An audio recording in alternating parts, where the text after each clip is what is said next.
まあだからわしもどっかの誰かの役に立つことをしてきた。それで社会の一員だってことで納得している。しかし貴様はよほどケツの穴が小さい社会に生まれたんだろうな。まるで余裕がない、隙もない。何がしたいのかはいまいちわからんが、夢の叶え方を間違ってるよ。へえ。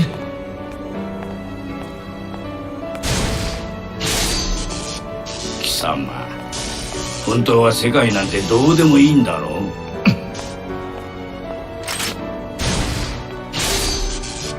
う。何をしている。もう下がっていい。一つ教えとかにはならん。なぜ君まで命を懸ける。貴様らがバカだからだ。このままじゃここにいるみんなが死ぬ。 Are you surprised that it is not Venom, but the great Robo-Kai? I had a big moment in Revelator 2. What you now witness is Robo-Kai, the machine made to defeat Kai Kaisk, and now trusted companion of Venom, or Phantom nowadays. If I talked any more about myself, you'd be overwhelmed with ardor. So, we'll talk about the great Venom, I mean Phantom as he likes to call himself now. Phantom did a lot of really bad stuff. He was part of the Assassin's Guild.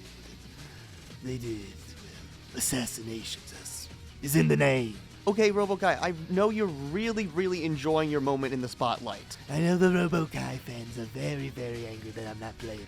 But Daisuke said you're either with Venom or you're back to being forgotten. So, I'm with Venom. Well, Robo-Kai, can you let me take this over from here? Sure. Fine. Formed under the Vampire Slayer, the Assassin's Guild mission was to kill bad people. However, Slayer eventually left and the guild started to deteriorate. Zato 1 would eventually become the leader of the Assassin's Guild himself, and this is where Venom comes in. Orphaned at a young age, Venom was taken in by the Assassin's Guild.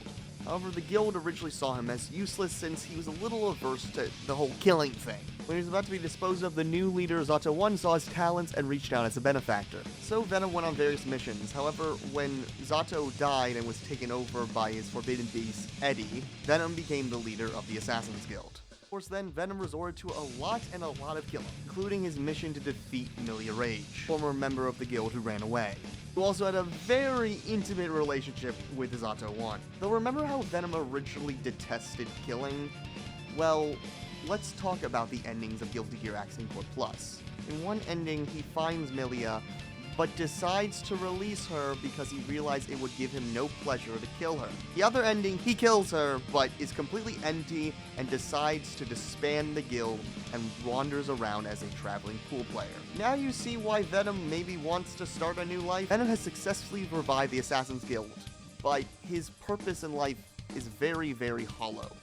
Because of his previous sensibilities of not liking killing, his mission of killing Milia Rage turns out to be very empty. So that brings us to the XR game. Zato 1, yes, now Zato 1, has successfully been revived by the Conclave. We do not need to get into that. The members and former members of the Assassin's Guild, Slayer, Milia Rage, Zato 1, and Venom, are kind of eventually back together, especially in Revelator, and are mostly chill, Venom clearly not wanting to kill Milia.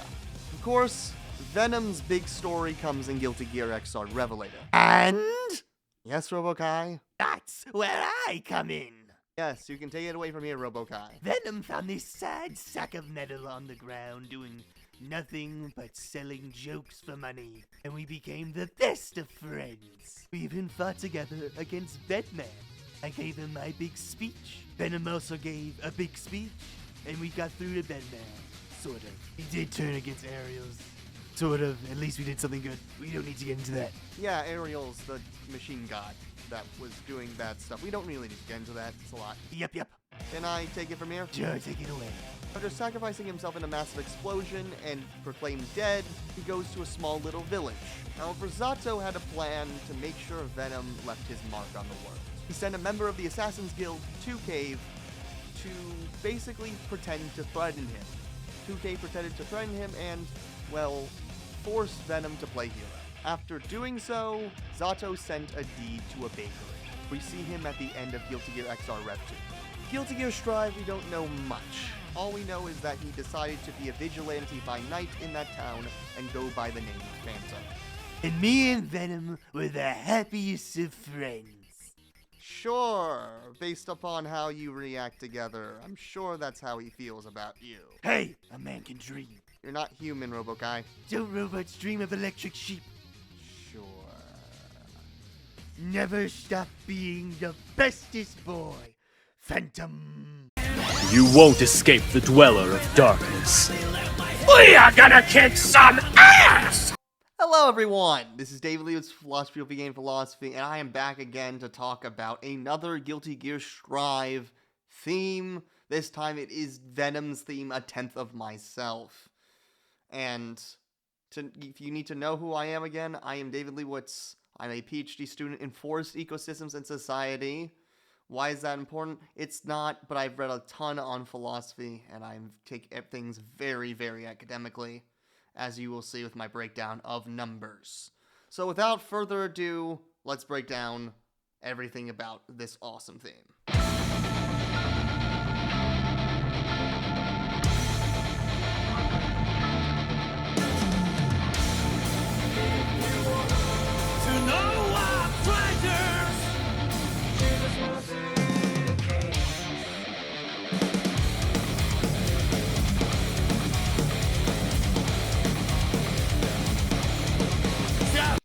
Before we get to this great line, we gotta talk about the little thing about if you want to know what treasures to carry a small suitcase, that relates to, as we'll see, about things about size, numbers, all that stuff.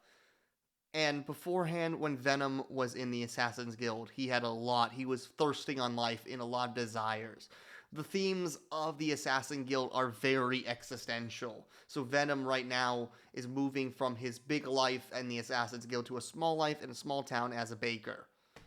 And because of that, he's learning to understand the true meaning of life is not about the big things, about the little things. And that's the basic gist of the song. If you want to leave right now, fine, but we got a lot of awesome else stuff to talk about, especially related to Hinduism. I mean, Hinduism, Buddhism, right here. Very much about not giving into desires, which we can see with this song. And we'll talk about exactly very soon about why Venom is important to be related to Hinduism and Buddhism. But let's quickly continue. Life is my linear progression. From A to Z, a simple classification. Someone thought they illuminate the universe, never stopped to fight the vision. Meaningless words and sounds were also created. So, I'm going to leave it to David Leibowitz of Pre-Recorded to talk about this. So, for the sake of this video, I did a good amount of research on number symbolism, because that is what is being talked about in this verse. Why is it important? Who, of all people, knew about numbers and gave that to the world? I want you to think about back to math class. The Pythagorean theorem? Yep, that's our boy, Pythagoras. Pythagoras was a philosopher that believed every single number in the universe had a spiritual significance, and the world is created through order and harmony by numbers. Outside of giving us certain laws such of mathematics, such as the triangle theory, the Pythagorean theorem, he also believed many other things. He actually thought music, in the case of this song, was a healing magic. He thought music was a certain antidote to people's problems. If you remember what we talked about in our Anji video, and the Japanese musical context around otodabaho, you'll remember that music for certain cultures has this healing power.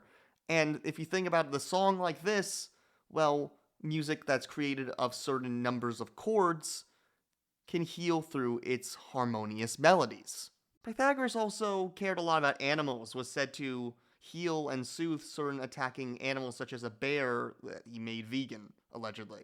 Pythagorean number symbolism would be very relevant for things later on, such as in alchemy with John Dee's work, and as well as the works of Trithemius and others. It does ultimately serve as the case of understanding numbers in a spiritual light. However, Venom is likely South Asian coded, because obviously he's dark-skinned, and also look at him as a baker in XR Sign Revelator 2. But most importantly, his new attacks, Triambaka and Naravatna run out. Triambaka is a reference to the god Shiva in Hinduism, which is referred to as three-eyed. That's what Triambaka means. And Naravatna is a reference to 9 holy gems, which are important and symbolize different things in Hinduism and Buddhism. Of course, the number 9, a number here. So what does Hinduism and Buddhism have?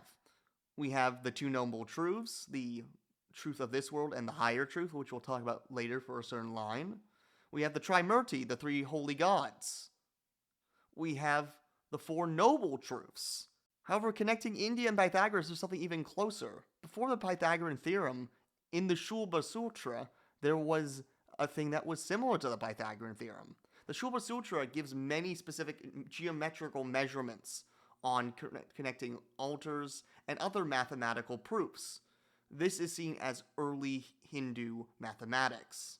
Through the Shulba Sutra, it can also be demonstrated that numbers and geometry give the universe its own specific order. One could think of this as the harmony of the self, which relates back finally to the song, because Carl Jung took from Buddhism the notion of the mandala.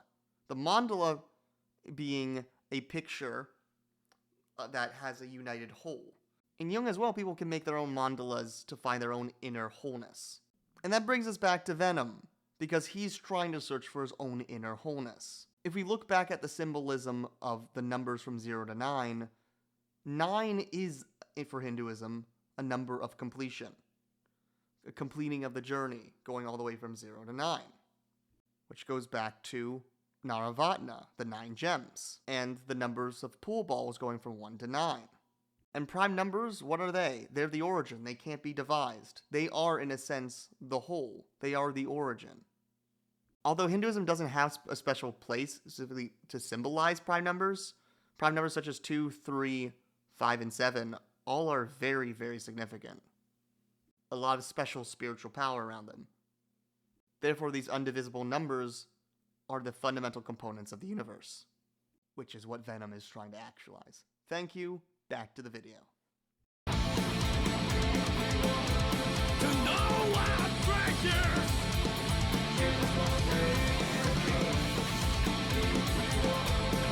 To bear pleasure. To the big one, it's all up to you. As we said before, Venom in the Assassin's Guild, big life, big dreams, big all of that. But now you want to get smaller, and that's key with Buddhism, is to not give in to desires. But the important thing is, it's not about asceticism, which clearly Venom is not doing. Asceticism, again, is the idea of giving into literally none of your desires. Buddhism is about that happy medium, the Eightfold Path. That's another number. Here's 8. It is about making sure that you are in that happy medium between not being fully ascetic, because the Buddha on his journey did see an ascetic, and he was like, nah. He's like, I'm not going to give him my desires, but I'm not going to, like, starve myself. I'm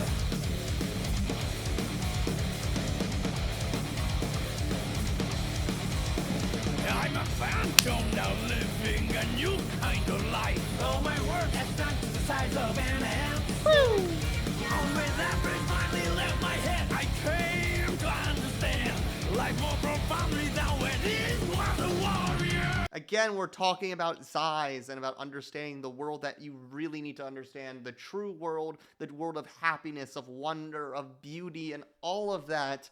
But more importantly, the ants, the size of the ant, the loving of the ant. I mean, one could think about him going through a death and becoming an ant in a sense. In reincarnation, you can be reincarnated as an animal, even an ant in Buddhism and Hinduism and samsara, when we can get reincarnated and all that. But like more profoundly, because understanding the more beautiful, simple, humble existence, one could say animal existence. Zhuangzi said, the Chinese philosopher said that instead of being in this high palace and all that stuff, he would rather waddle in the mud like a turtle. And that means that one wants to be closer to nature in how they think. And I think that's what we are seeing a little bit with Venom, or closer to transcendent being. But the big picture doesn't matter. It's not about how you relate to the many things. It's sort of like when you meditate and you think of yourself as, okay, let me get out all these nagging thoughts in my head, right? All this word constantly in my head. It's the big picture, the big picture, the big picture. But you don't care about the big picture. You care about what matters to you most. David giving you the self-help right now. It's about what you think right now. I mean, I care about the big picture because I need to help the world, especially regarding climate change. But you can't always think about, like, what is the most important thing? I gotta do something right now. No, it's not about that. It's about what you can do for yourself at the moment. I hope I don't... Maybe I am coming off as a sham guru. I don't care. I'm a philosophy guy, not a self-help expert. But this song is trying to give you self-help advice. David Leibowitz is a fake? No. Of course not. I do what I do. We do what we love here. That's what's more important. But see anything more... I came to understand, though my world has size and ants. But again, I'm a phantom. I love, as I said in my original reaction, I'm a phantom. I'm living a new kind of life. Very Monster Mash. Really, like, I love the acting that Naoki is doing right now. I think that's great. Ooh.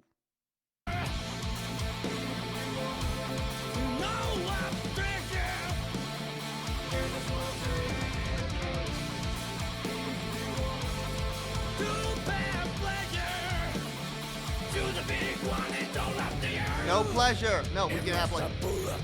Cosmic mistake. Am I destined for a billion attempts? For myself, despite everything else, is undeniably me. For myself, if I want to purify life, will begin again. All right, before we get on to this next line that's going to be even juicier, we got some very, very, very juicy stuff going on here. Let's start with, am I a superfluous cosmic mistake? If we think about Hinduism, that the world is literally an illusion, so is everything just a lie? Is everything just a lie? Am I completely living in lies? Have I been telling myself a lie? Does everything mean nothing? Because no, you look at Maya, the veil of illusion, and you say, I make what I can, and that's what makes life beautiful. It makes life playful. We talked about this in my Happy Chaos video about life. This is called Lila, divine play. We're going to feel playful when we think about life that way. So am I going to be, am I going to actually give in to the sense of being not alive? Do I want to kill myself? I mean, basically, because I will lose my ego. Because what is left? We're only talking about a tenth of himself. So all that stuff, all that superfluous baggage, is gone, and what is left is a tenth of himself. Now, what's important about that is we have to think about this in Japanese Jungian thought. I love Japanese Jungian thought. Hayao Kawai, the founder of Jung in Japan, analytical psychology, he basically talked about the notion of egocide. It's actually very important to think about this, because I'm going to give you advice that really only works for Japanese people. So please, if you're in the West, probably don't do this. But if you're Asian, maybe do this. If you're Asian in Asia, probably do this. But do it with caution. But do it. He basically said that people in Asia, they generally have smaller egos. Now, Venom is from England, but he is South Asian of heritage. That therefore means he's very individualistic. Doesn't really keep to that culture. Nonetheless, in a broader retrospective, when people in Japan tell themselves that they want to die and kill themselves, the therapeutic advices allow them to. I know, that's a very, very triggering, and I understand that. But the reason is in Japan, they likely won't do it. They'll actually go through the notion that Jung talks about this, which is notion of rebirth. And as Venom talks about having his second birth in the city, this is exactly that. He let the former Venom die for this new one to be born. And what is left, all of that superfluous stuff has been popped, and instead life will begin again and again and again. The world will constantly be born and destroyed by Shiva's dance of destruction, and it will be illuminated with rebirth. And why is that important? Jung talks about the notion of rebirth of the self as well, because when we individuate, we do need to let go. This is the notion of the death card in the tarot. The death card, if you know, especially Persona 3, is something not to be hated. It is actually something to be liked, because that means there's things that do not serve you right now. For Venom, the things that do not serve him is the Assassin's Guild, is thinking about the bigger picture. Instead, he needs to serve his town right now. So life will begin again and again means that he needs to focus on himself, a tenth of himself. And why is it just a tenth? Because the tenth of himself is still fundamentally there.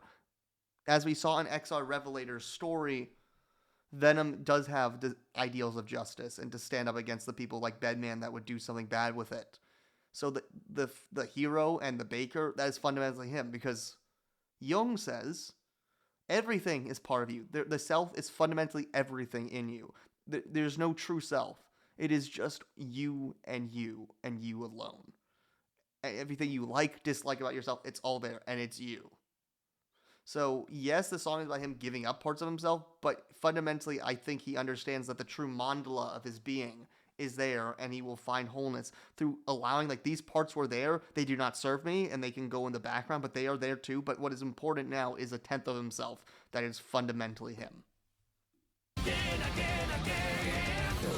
It was true. Reality side by side. Two lies and two truths. That man don't will rise up. So, 2 lies and 2 truths. The 2 truths are likely a reference to the true truths of Buddhism. I briefly brought this up in the side video. Well, the numbers discussion, but the 2 truths, again, there's the truth of this world and the truth of the higher truth. So the 2 lies, the 2 realities are likely the fact that we live in the world of perception and then the world of the higher world that is beyond the illusion of reality, which is important. So he needs to live and understand and be happy with the world that he's given, but understand that there's a greater significance out there that he can understand with his third eye. I mean, he's got the third eye going. That's what Triambaka's referencing, the third eye, the 3 eyes of Shiva. He's sort of activating his third eye that can truly see through the spiritual world and has access to the spiritual world. Or it might just be an eye of horse, who knows, but it's got some third eye looking.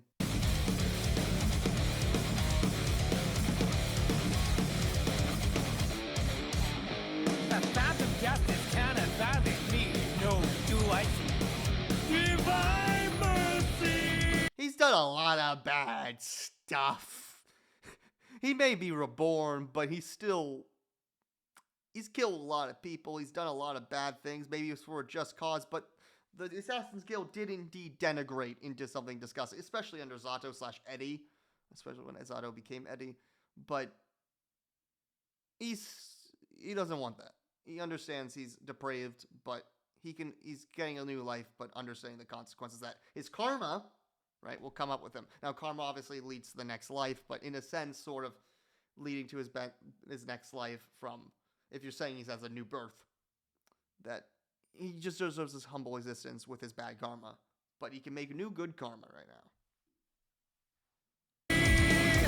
Though a phantom's road knows no victory, and shall never know defeat. For is my most precious for me. The part of the most precious part of him, which is not his true self, but only a part of himself, is his love of justice, and his love of his new family, basically, and that's his new fight. But so he understands because he has bad karma, he will not fully ever win, but that's okay because he won't lose either.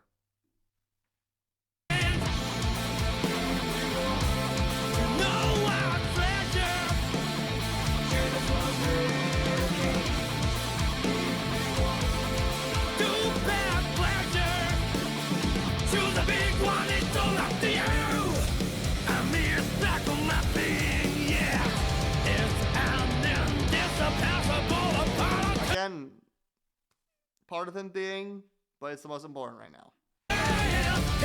for myself. Despite everything else, it's undeniably me. Hands down for myself. If I want to build it down, life will begin again. So let's push through. Reality side by side. Two lies and two truths. That mountain will rise down.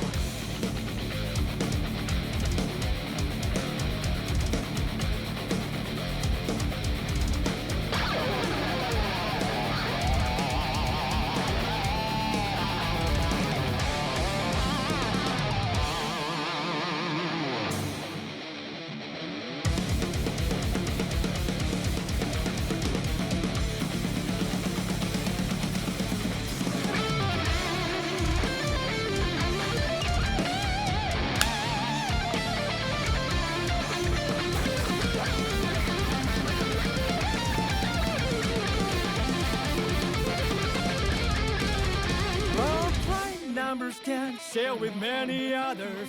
I thought it was a tragedy. I thought it was lonely. Sometimes I thought it was special. But it's just a number like everyone else. It's just way to be called one day. I should accept the fact that I'm tragic, lonely, and special at the same time. So, I do love this part. I love the little punk rock, maybe Green Day? I don't think it's Green Day. The punk rock thing going on here. More importantly, what we're talking about here is, again, the prime numbers. So, a friend of mine, a viewer of this channel, said that the numbers are people. And I think for here that makes sense. I'm a prime number, therefore I'm lesser. I've got less going on. And there's people with their bigger numbers, their even numbers that can be divisible, that have the extra stuff, that superfluous stuff. They can live their lives. I'm going to live my life, even if I can't help other people's, even if I'm not need to be divided and all that stuff. That's fine. I do what I want. More importantly, he's realizing as a prime number, that as a point of origin, that he needs to give up what didn't serve him and go forward to what he has now. And the little line of I'm tragic, lonely, and special at the same time, well, again, that's Jung. That's understanding that these are all part of you and they are all you, and you cannot escape that they're all you. Because the self includes every part of you.